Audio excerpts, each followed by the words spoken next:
好鸡腿没掉。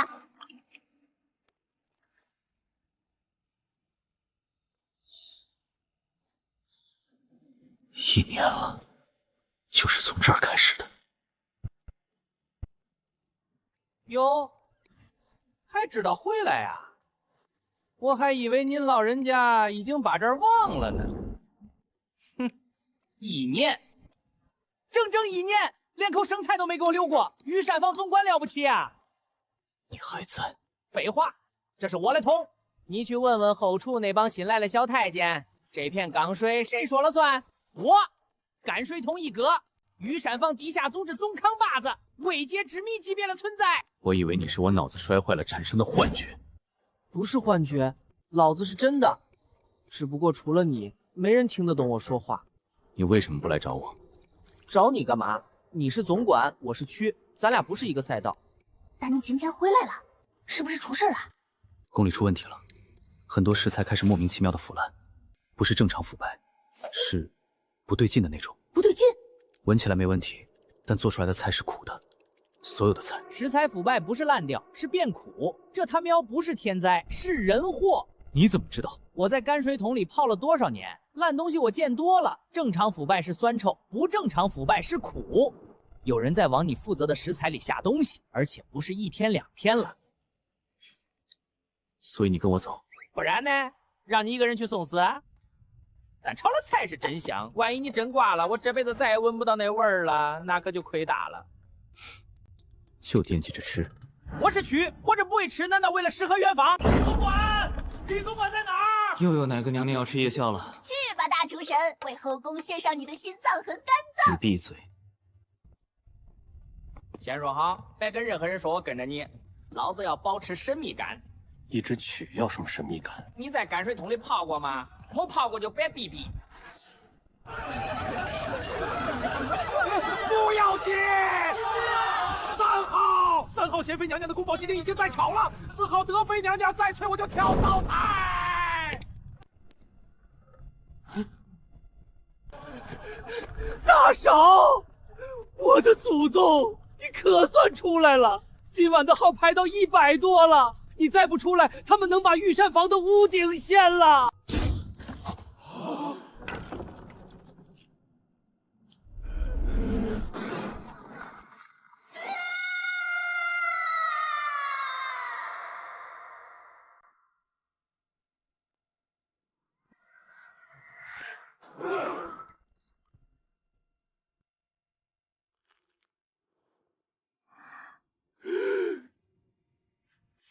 还好鸡腿没掉。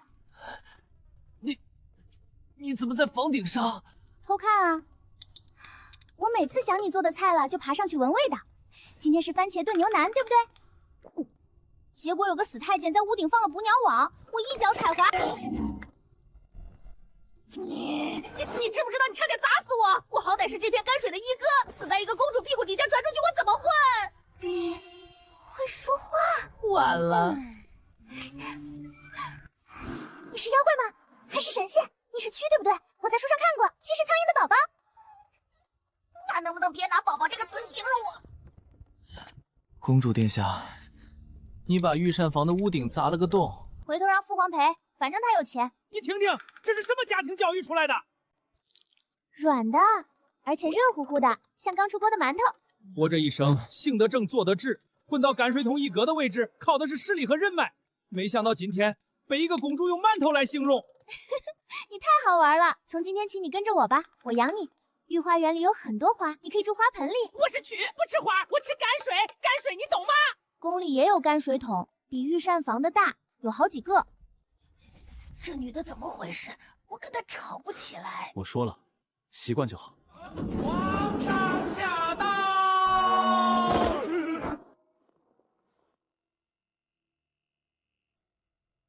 齐丫头，半夜不睡觉，把朕的御膳房屋顶砸了。父皇，你看，一只会说话的蛆，他说他是泔水桶一哥，可好玩了。李爱卿，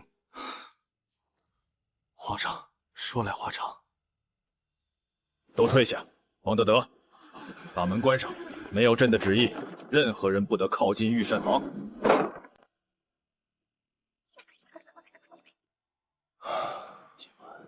御膳房又出了几盘苦味的菜。臣知道，臣已经查过了，被污染的食材涉及御膳房所有供应商，不是单一捞源，是整个供应链都被动了手脚。查得到源头吗？那些人手法很老练，所有线索追到宫墙根就断了。但有一点可以确定，有人在用味道做武器，让御膳房做不出正常的菜，让皇上吃不下饭，让整个皇宫的人开始怀疑御厨们是不是集体失格了。朕今天中午的午膳，6道菜3道是苦的，当场砸了盘子，吓得御膳房张姑子差点撞桌子。所以宫里没人能做正常的菜了。那要是哪天太后寿宴，外国使节来朝，端上去全是苦的，大启的脸面就丢光了。七丫头说的对，这不是简单的食材腐败，这是冲着朕来的，冲着大启的体面来的。李大少，臣在。朕给你一道密令，对外就说你回老家探亲，实际上你要查出这股苦味的源头。京城地下鬼市，一个连朕的禁军都进不去的地方，法外之地。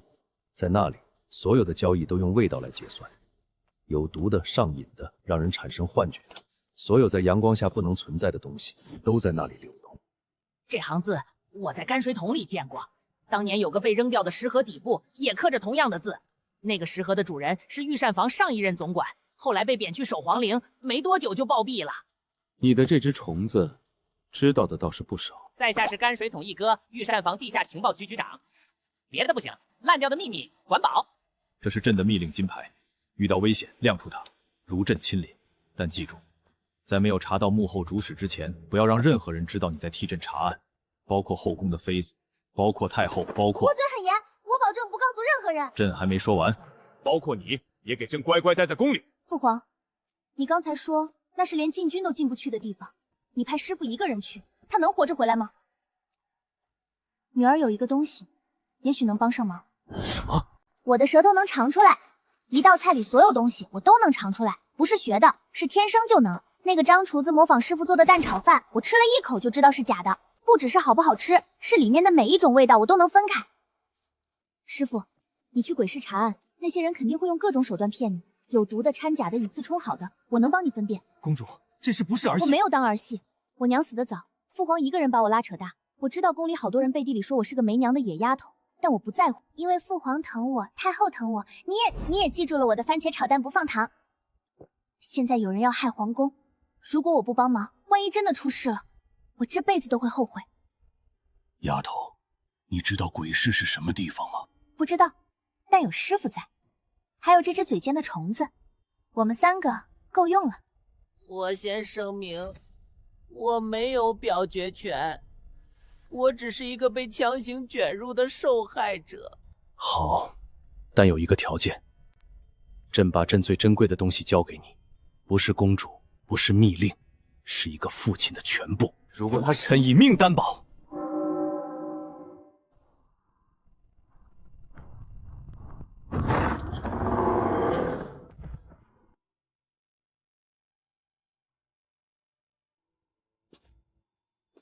娘娘，你要走？皇上下了密令，臣只是去办差。我说的不是这个，不是今天，是从很早之前，你的眼睛里就有一种东西，像是在找什么，又像在等什么，不属于这里。我不问你要去哪里，也不问你什么时候回来。冷宫那个小厨房好久没用了，前几日我回去收拾，在灶台底下找到了这个，你留下的。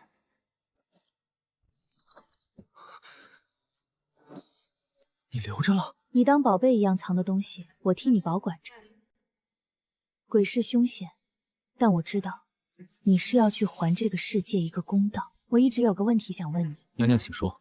你做的番茄鸡蛋面让我想起了小时候江南家里灶台的味道，那不是御厨的技巧，不是火候，不是刀工，是你心里有一个让你觉得温暖的人，你把那个人留在了你的菜里，那个人还在吗？不在了，但我带过来了。这盏灯你拿着，鬼市没有光，但你在冷宫里给我点过一盏灯，今天我还给你。李大勺，臣在。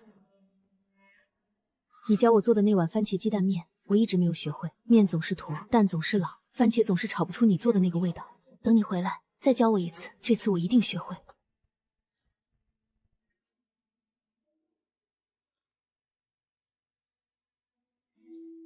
他喜欢你，但你永远不可能和他在一起。她是贵妃，你是厨子，你们之间隔着100道宫墙和一个皇帝。我知道，不是为了什么大器江山，不是为了什么师身使命。他这道奇才，他要做一辈子，哪怕永远不能告诉他为什么。行了行了，一个大男人大半夜在桂花树下 cos 轻生，走了，回去收拾行李，明天还得伺候那个把屋顶砸了的熊公主呢。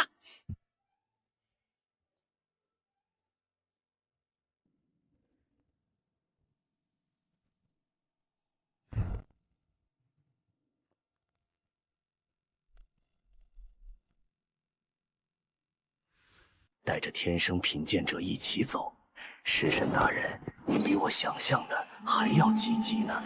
鬼世剑，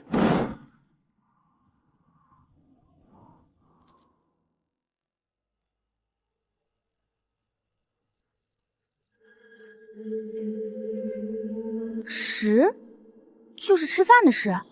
鬼市不是一个市场吗？搞得跟亦庄似的。大小姐，鬼市要是挂个霓虹灯招牌欢迎光临，那就不叫鬼市了，叫夜市。你在皇宫里逛的那种才是夜市。对哦，师傅办的皇宫夜市比这热闹多了，有烤面筋，有冰糖葫芦，太后还跟小太监抢过串。公主，完了完了，现在不能叫公主，那叫什么？小七，好土！为什么不叫暗夜玫瑰或者鬼市之花？你要是叫鬼市之花，鬼市明天就自己关门倒闭了。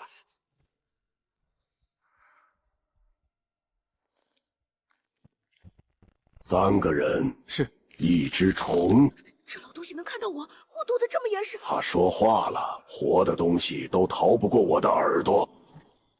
我们来是想进鬼市。鬼市不是菜市场，不是谁想进就能进。鬼市的规矩，进门前留下一道味道，甜、酸、苦、辣、咸，你留哪一种？什么味道？你心里最重的那个味道，把它留给鬼市。从此以后，你在鬼市做的每一道菜，都会比在外面少一种味道，这是代价。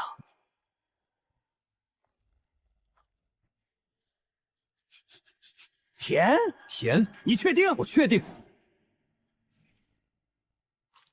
有意思。来鬼市的人，有人留苦，有人留辣，有人留咸。10年了，没有人留过甜的。为什么？因为在鬼市，甜的人死得最快。下去吧，记住，鬼市没有回头路。你在碗里留下的味道，这辈子都拿不回来。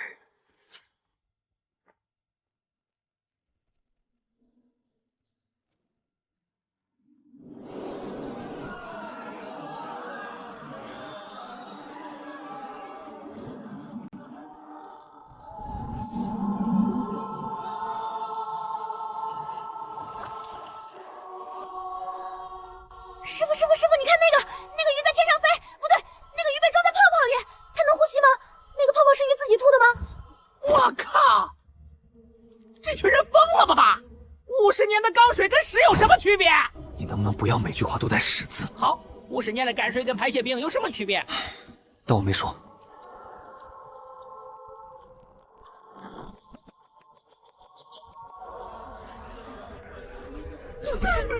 师傅，那个婆婆碗里是什么？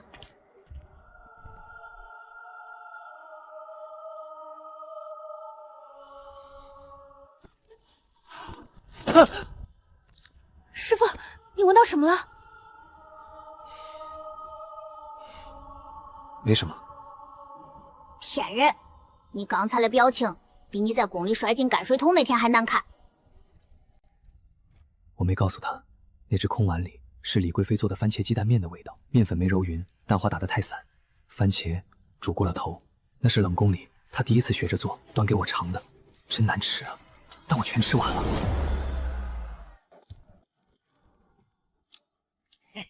3位看店租，乡下来的，乡下人能找到鬼市。行，不问来历，这是规矩。嘿嘿，这间铺子月租1两银子，不贵吧？这叫不贵？你当这里是菜市口呢？鬼市的地1寸1黄金，你嫌贵，去上面睡城隍庙啊！哦，对，城隍庙塌，城隍庙也塌了。你们这个对联平仄不对。啥？景是色声，作也是色声，上下联最后一个字不能都是色声，要一色一平，而且有胆有识有绝活，6个色学声连在一起，读起来像在骂人。你闺女算是。她平时也这样？这已经算收敛了。你是没见过她在宫里把太傅怼到请病假。什么宫里？没什么，她胡说八道。我们租，不过我有个条件，这间铺子以后不管生意好坏，都不许任何人进来探头探脑。放心，这里是鬼市，只要你做的不是死人生意，没人管你。对了，提醒你们一句，鬼市里每个人都在找一样东西，其实找一辈子，找到之后发现自己也变成了鬼市的一部分。你们是干个太亮了，在鬼市，亮的东西容易被盯上。这人说话怎么跟我父皇、跟我爹身边的算命先生似的，神神叨叨的。因为他说的不是废话。看看周围。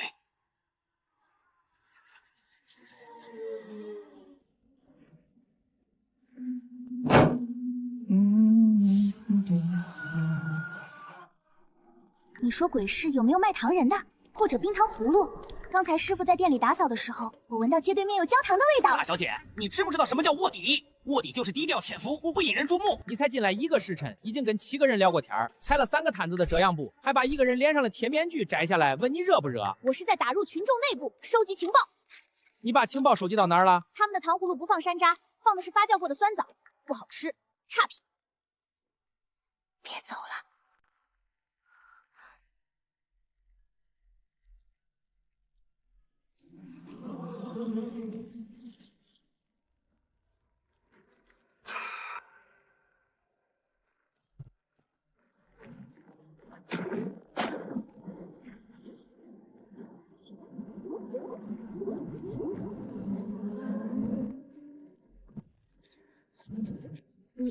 你的亲戚？不是亲戚，是同类。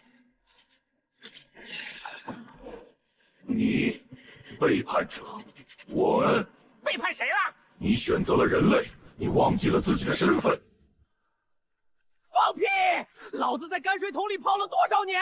你们这帮软蛋连话都不会说，只会共振。老子好不容易进化出了声带，虽然我也不知道我有没有声带，你们就说我是叛徒。你不是蛆，你背弃了蛆道。蛆道你祖宗！老子爱跟谁跟谁，老子爱谁的剩菜吃谁的剩菜，老子选择跟一个从泔水桶里爬出来的人类做朋友，这是我的自由。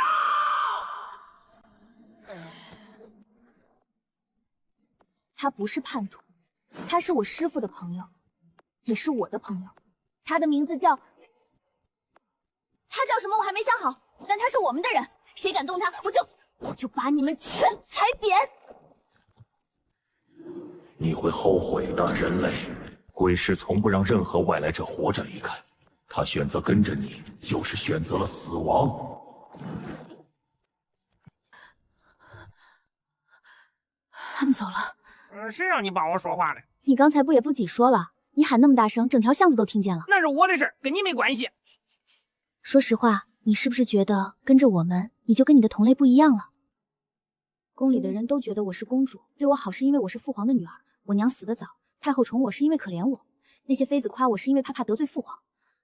后来有一次，师傅给我做了一碗番茄炒蛋，他跟别人说公主不吃番茄皮，所有人都说记住了，但没有一个人真的去皮，只有他。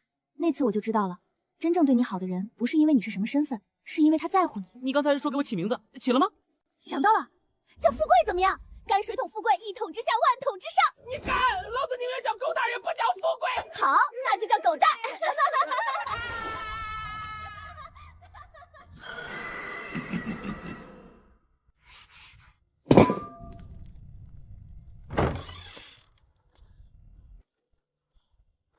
怎么了？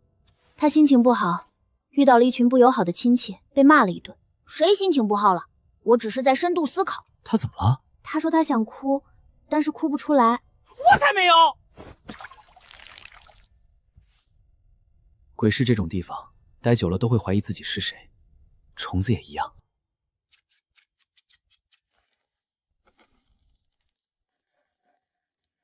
李记小炒，开业大吉，送菜的谁？今晚有贵客，给你带了点食材，免费的。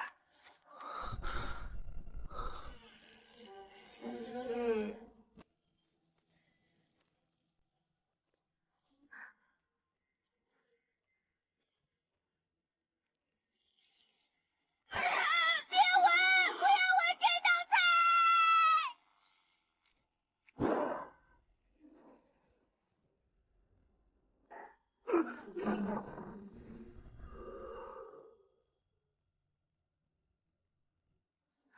师傅，师傅，你怎么了？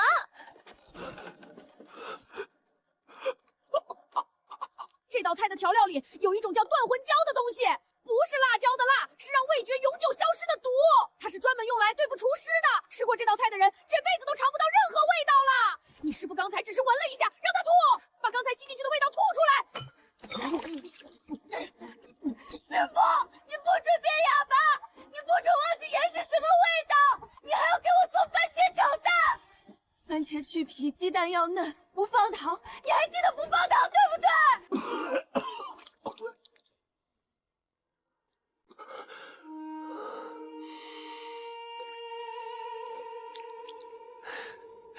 我没事。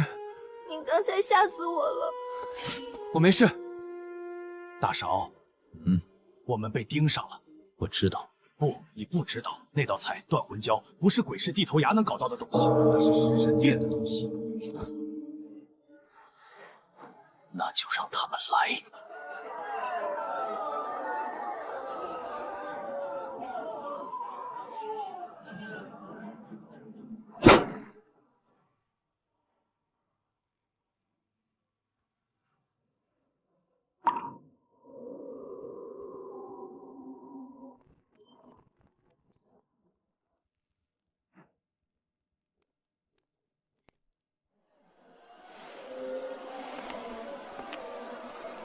我跟你说，这老东西能在鬼市开20年药材铺，绝不是善茬。等下谭不老你先跑，我断后。你一只蛆怎么断后？我可以在他脚底下打滚，绊他一脚。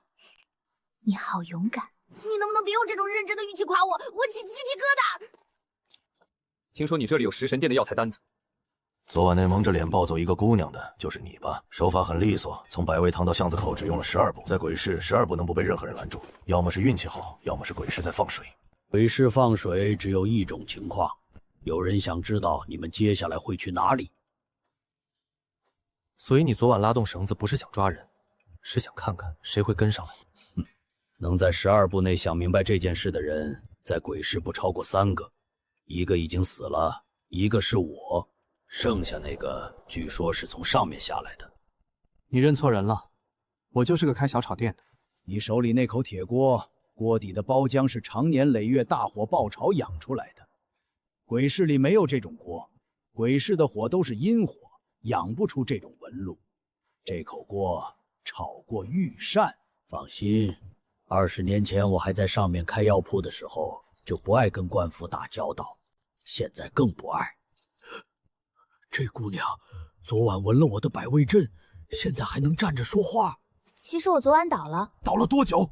不知道，醒来就在床上了。4息，我数过，普通人3息就倒，倒了至少要昏1个时辰。你4息才倒，倒了不到半个时辰就醒了。你带他来是想让我试他？我想知道，食神殿为什么找这种人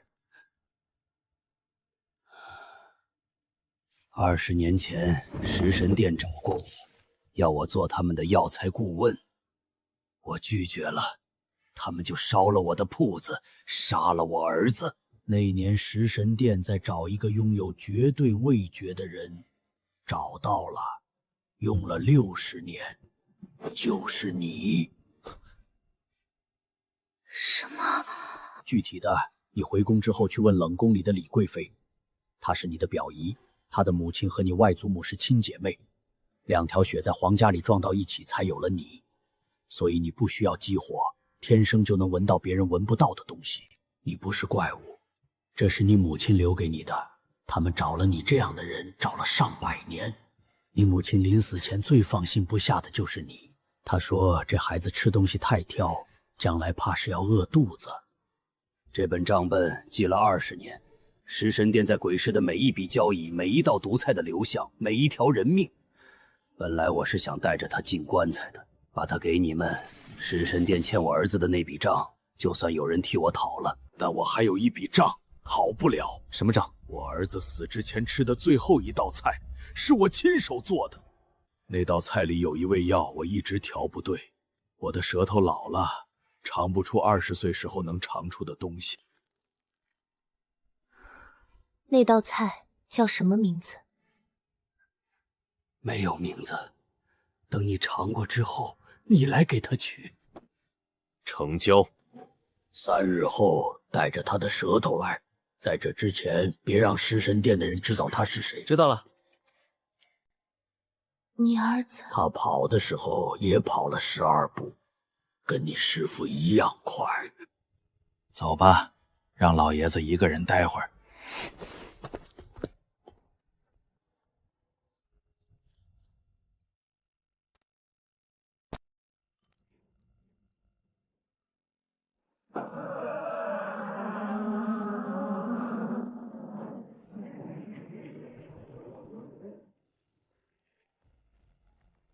本月实质主题出来啦！都听好了，本月主题就一个字儿：都是毒！上次这个主题，3个厨师比完之后，2个永久失去了味觉，1个当场疯了。上上次那个赢了的，做的河豚刺身没处理好，评委吃完直接原地升天。规矩照旧，每人做一道菜，主题是毒。不能用毒死人的毒，但要让吃的人感觉到危险。谁做的最让人害怕，又最让人忍不住想吃，谁就赢。胜者得本月珍稀菜谱1份，外加鬼市积分100点。不能用毒死人的毒，又要让人感觉到危险，这不是自相矛盾吗？所以才叫黑暗事件，就是要在刀尖上跳舞。你做的不够度，评委觉得你跑题；你做的太度，评委直接进棺材。分寸拿捏才是关键。你怎么这么懂？我在泔水桶里听厨子们吹牛吹了多少年，黑暗事件的每一场比赛，后厨都会倒掉一堆失败品，那些失败品全进了我的泔水桶。我可以负责任的告诉你，鬼市的厨子10个里有9个是疯子，还有1个是死了的疯子。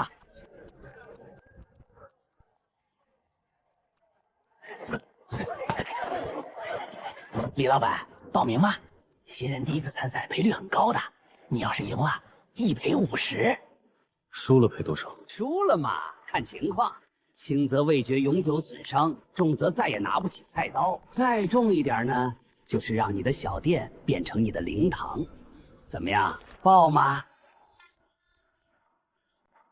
师傅，你怎么就报名了？你是不是被百味堂那个老头的账本砸晕了？好，有种！新人李大少报名成功。对了，忘了提醒你，你这个月的比赛评委席上坐的是食神殿的人，因为毒这个主题已经很久没人敢碰了，鬼市只能请食神殿的人来当评委。嘿嘿。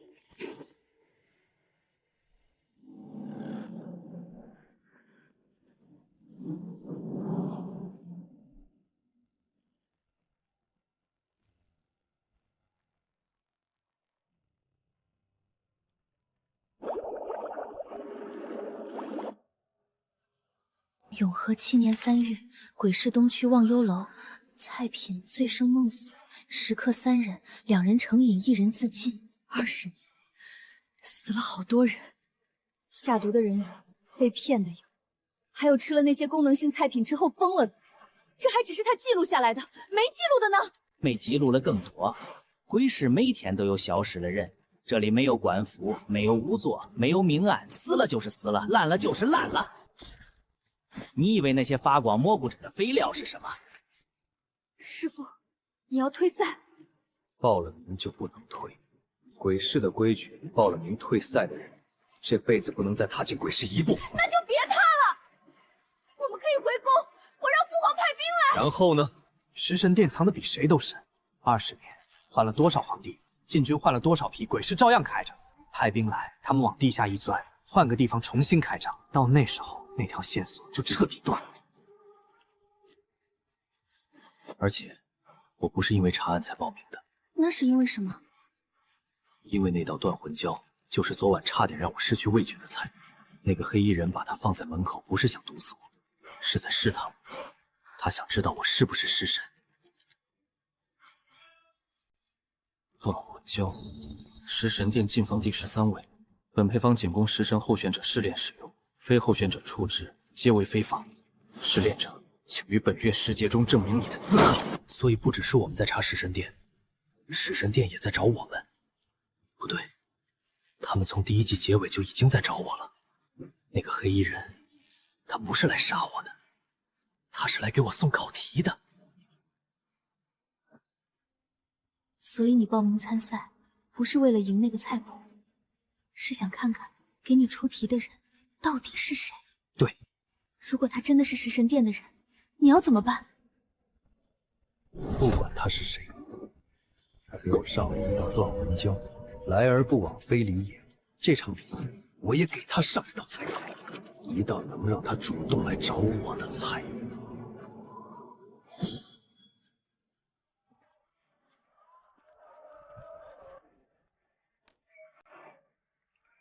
什么意思？昨晚你的账本里记载了一道菜：永和3年鬼市核心区无味斋，菜品沉默的证人，食客1人。那人吃完了整道菜，说了生平最后一句话，跟我儿子做的一模一样，然后他再也没开口说过话。3个月后去世。永科3年，你儿子死的时候，那个人是你。你儿子临死吃的那道菜，配方里记录下来了，但不管怎么做，你都尝不出那个味道，因为那道菜最关键的一味调料不是任何药材，是卤水，不是普通的卤水，是老卤，养了20年以上的老卤，每一天都在往里面加新料，每一天的味道都在变化。20年下来，它已经不是调料的组合了，它是一种记忆。你儿子的记忆就藏在这罐卤水里。你怎么知道？账本最后一页，你写了一个配方，配方最下面有一行字被你用刀刮掉，但纸背面有一印记“卤”，你刮掉的是这个字。是这个味道，我找了20年，是这个味道。我儿子那天做给我吃的就是这道卤味。他说：“爹，你老了，牙口不好，我给你卤了最烂的蹄筋，你尝尝。”烂不烂？烂到不用嚼，烂到我还没说话他就走了。这本账本的最后一页，以后不用记了。你用20年来记仇，从现在开始，用同一种味道来纪念。替你儿子活下去，让每一个来买药材的鬼市厨子都知道，食神殿欠的债，有人还在追。沈家的刻刀祖传6代，我儿子小时候不喜欢药材，只喜欢刻东西。这把刀他刻过他所有的菜谱，我本来想带进棺材的，你给了他一个味道，我还你一个盟友。从今天起，百味堂的所有药材你随便用，账本上的每一个人名、每一个地址我帮你找。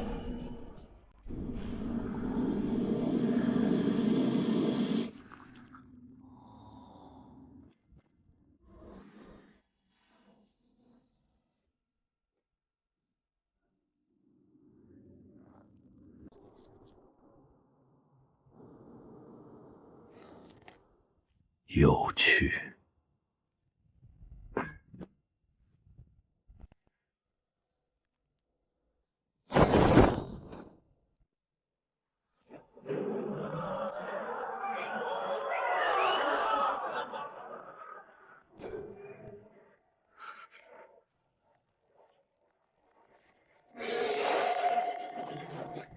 新人，听说你是从上面下来的？是。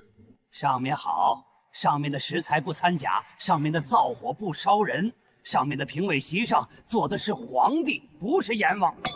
在这里，你做错一道菜，可能以后就再也做不了菜了，怕不怕？好，不怕死的新人比怕死的老人有意思。让我看看御膳房的顶流能在鬼市走几步。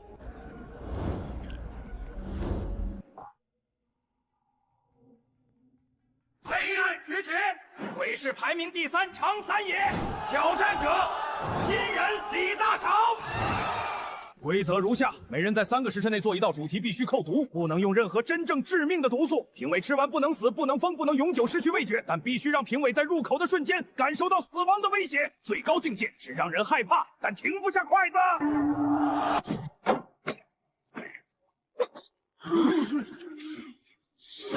你知道毒这个主题为什么鬼市3年才敢开一次吗？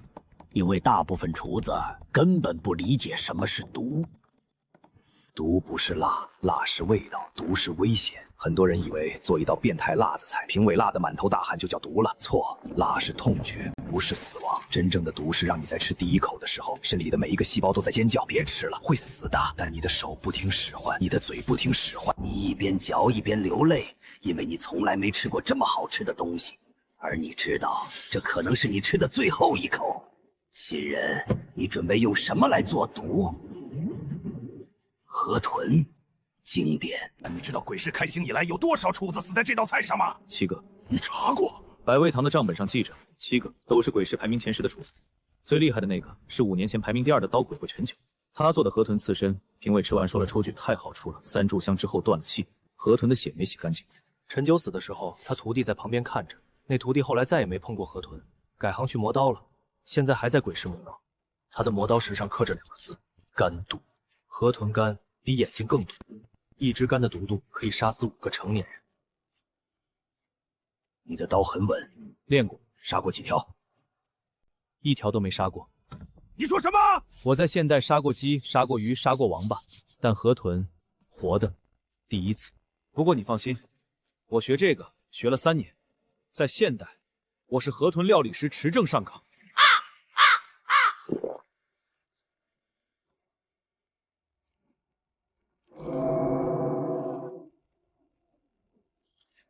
白金吒，你师傅刀工很稳，比我见过的任何一个厨子都稳。你怎么知道？你不是只见过泔水藤里的厨子吗？有道理，但我选择相信他。你是品鉴师，我师父说过，有绝对味觉的人可以从一个人的刀工里尝出他的情绪。你能告诉我，那个新人现在是什么情绪？他的手很稳，但肝脏是热的。河豚的肝脏只有在恐惧的时候才会发热。他怕他，但他不怕他。他不是在杀鱼，他是在跟鱼说话。他在告诉那条鱼，我不会浪费你。师弟，师傅今天做了河豚，我尝了一口，很咸，但师傅的刀在皱，师傅在害怕。我第1次看到师傅害怕，吃完之后我就不能说话了。他说他本来想洗手不做了，是我非要尝的，不怪师傅。你是陈九的徒弟？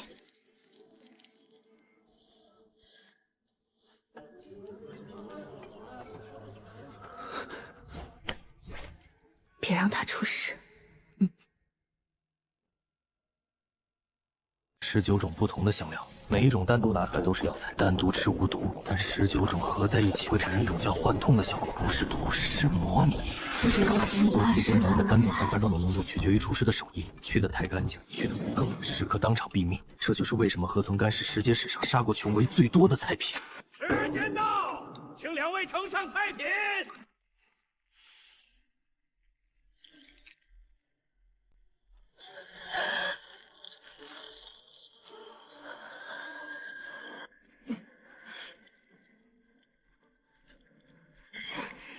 再来一碗。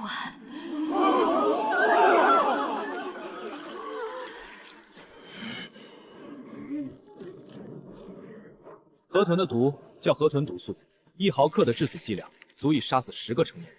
河豚的肝脏是全身最毒的部位，吃河豚肝而死的人死前会全身麻痹，但大脑始终保持清醒。他们会听到自己的心跳一点点慢下，然后停止，整个过程大概1炷香。所以吃河豚肝不是吃一道菜，是把自己的命交到厨师手里。我今天做的这道菜，我自己先尝。3息已经过了，我没死，肝里的毒素是干净。现在你们愿意尝吗？不是因为害怕，是因为他能听见自己的心跳，但心跳声越来越慢。不是河豚毒素的麻痹，是一种极致平静，像是躺在母亲的子宫里，漂浮在羊水中，还没有出生，还没有名字，还没有任何需要害怕的东西。不是经验，是遗憾。遗憾以后再也吃不到第二个。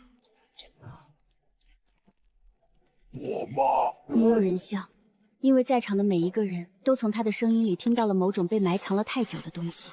小时候家里穷，一年到头吃不上肉。有一年过年，我妈不知道从哪里弄来一条河豚，自己不会做，就请了隔壁村的老师傅。那老师傅喝了半斤酒才敢动刀，手抖得厉害，把鱼胆破了，整条鱼都是苦的，光河豚干的鱼味还残留在舌尖上，不苦不麻，只有鲜。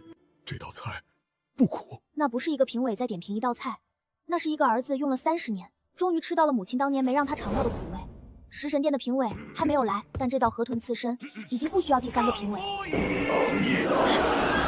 因为鬼市的老人都知道，这个被称作铁蛇的食神殿使者，曾经也是一名鬼市主子。食神殿收留了他，他再也尝不到好吃，只能尝到不好吃。另外2位评委的评审无效。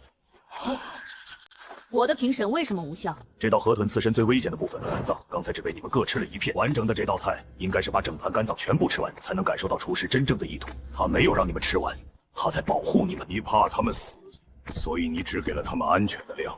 但石阶台上的规矩，厨师必须把最危险的东西端上来，否则就是对毒这个主题的背叛。你说的对，我没给完整的。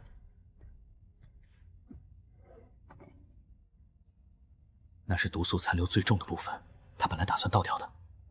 但你也要吃完，评委的规矩对每一道菜必须亲自品尝。你刚才说了要感受完整。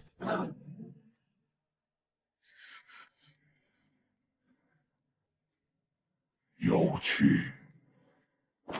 那不是一厨师的手，那是一双被剥夺了做菜权利的手。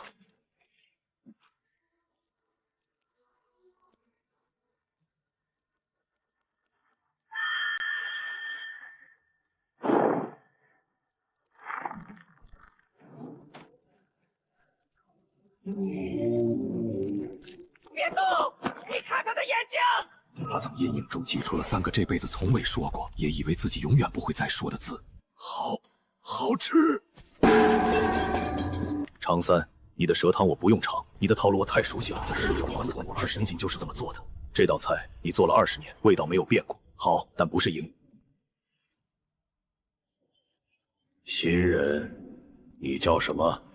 李大勺。我记住你了。这道菜叫什么？叫白手。什么意思？河豚肝最毒也最鲜，就像人这一辈子最危险的东西往往最好吃。能吃同一盘河豚肝活下来的人，能一起活到白头。那是食神殿的某种仪式，代表认可。本月时节，胜者新人李大勺。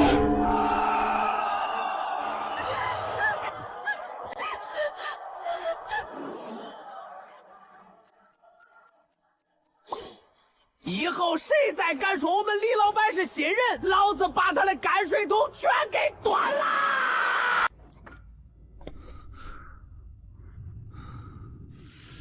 蛇蝎之2将修静下来，是常三爷。我输了。你没输，你的蛇汤2位评委都续了完，但铁蛇没喝。食神殿的票，1票等于2票。我知道。你刚才说你的河豚肝是给能一起活到白头的人吃的，但你只切了3片，1片给了银面，1片给了刀疤，1片给铁蛇，你自己吃了1片，所以能做这道菜的人你自己也算一个。你知道河豚最毒的部位不是肝，是卵巢。你案板上的卵巢去哪儿了？扔了。你把它留下来了。河豚卵状只要处理得当，腌制3年以上就是世间最极致的鲜，也是世间最极致的毒。你再给自己准备下一道菜。不是给时间的评委，是给更重要的东西。我儿子5年前死了，就是陈九出事那场实修的第2天。不是河豚毒死的，是食神殿。他想退出鬼市，食神殿不让。他们说，知道太多食神殿秘密的人只有2种下场：要么永远闭嘴，要么变成食神殿的人。我儿子选了第3种，他从鬼市最高的通风孔跳了下去。直到今天，你赢了。这5年我一直想替儿子报仇。铁蛇敲了3下调整，那是食神殿的认可，你被邀请了。我儿子的，我没什么能给你的。这颗牙，你帮我带着。哪天你进了食神殿，把牙齿放在他们祭坛上，告诉他，他爹没忘。